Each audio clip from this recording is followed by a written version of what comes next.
الأفضل إن في ذلك لذكرى لمن كان له قلب أو ألقى السمع وهو شهيد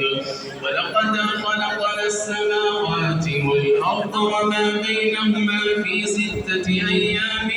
وما مسنا من لغوب فاصبر على ما يقولون وسبح بحمد ربك قبل طلوع الشمس وقبل الغروب ومن الليل فسبح وأدبار السجود واستمع يوم ينادي المناد من مكان